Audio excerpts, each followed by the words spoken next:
So Javier, it's Yeah. so wonderful to meet you. Thank you for submitting such a fantastic question. Can you please share with us what the question was?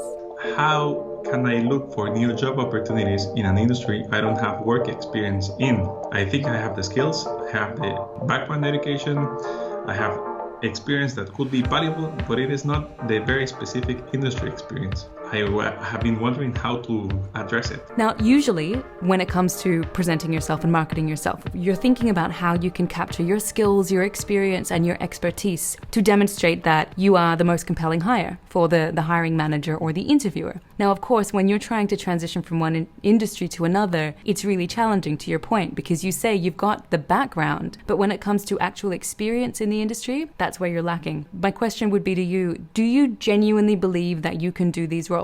Yes, Good. I do. That needs to be the answer. I do believe it. Saying yes is the first place. You want to say, yes, I believe that I can do this.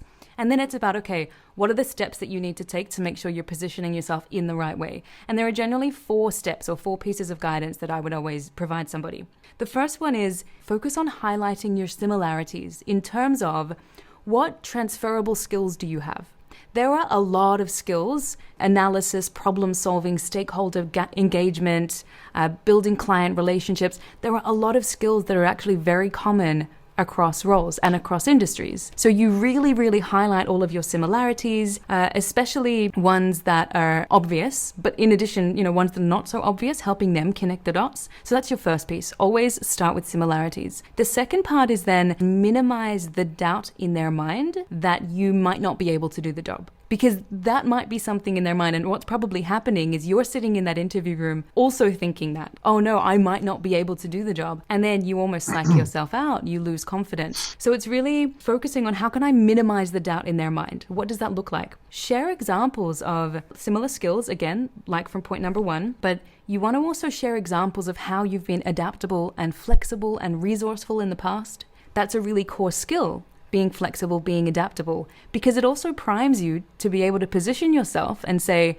yes, I don't know the new industry, but from my track record, I've always been a very fast learner. I've always known the questions to ask, and I get up to speed very, very quickly. So I have full confidence that I'll be able to learn what I need to learn. You've minimized doubt in their mind because you believe in yourself and you're presenting yourself that way. Number 3, outline to them how you would be able to hit the ground running.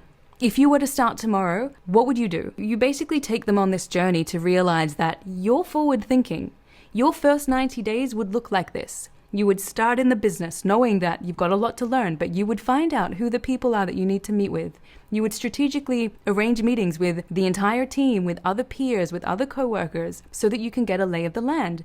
Then you might specifically focus on what are the challenges that the team is facing. How can we eliminate them? Then you might look at what are the opportunities. So you're going in with a very strategic approach and demonstrating to whoever is hiring you that you have a plan. You're not just going to get in there and flounder and not know who to talk to and what to do. You're driven. You will figure it out. That's what you want to, reassure them of. Then we move into step 4. This is the really, really the interesting one, and I like this the most. You want to think about how could you possibly do the job better than someone else from that industry? So the way to think about it is, how has your unique experience in the past in a different industry, how does that give you a unique perspective? How has that given you a different set of skills?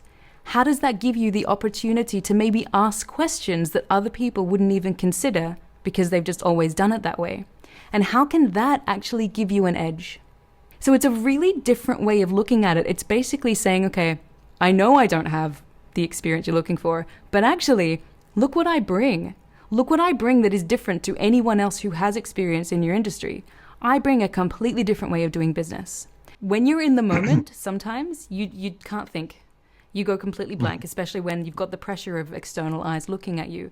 And that's why preparation is actually really important. So if you know a particular job that you're applying for, what I always do is I have the job description next to me, I have my CV next to me, and I will draw the links between what have I done that, what skills do I have that I can demonstrate through a job that I've had before, a specific project I worked on, something like that, and how can I draw the links? If there's anything that's missing, I focus on transferable skills. And you can be honest about that. Yeah, you're right, I haven't done that before, but let me share with you everything else I have done that actually leads me to be very, very competent at doing that. And you know what? Some of the most senior people struggle the most when it comes to job interviews because they haven't done it for so long. They've just been internally promoted without having to go through an interview process. And a lot of my clients actually are very, very senior, and they really struggle when it comes to articulating themselves and what they've done. So you're not alone at all. It's very, very common. But it's all about, the two things. It's the three things. The mindset, being able to think that, yes, I can absolutely demonstrate how I fit based on my unique combination of skills and strengths. The self-belief that I believe I can do this, and I'm going to go in there and show them I believe I can do this. And then, what was number 3? Oh, practice. Just practicing. Thank you again so much for the opportunity to come on and be able to share some thoughts with you. I wish you all the very best with your future job hunt and all the future interviews. You'll have to let me know how you go. Thanks so much for the space. It has been really great. Thanks so much, Javier. I will do so, for sure. Thank you too.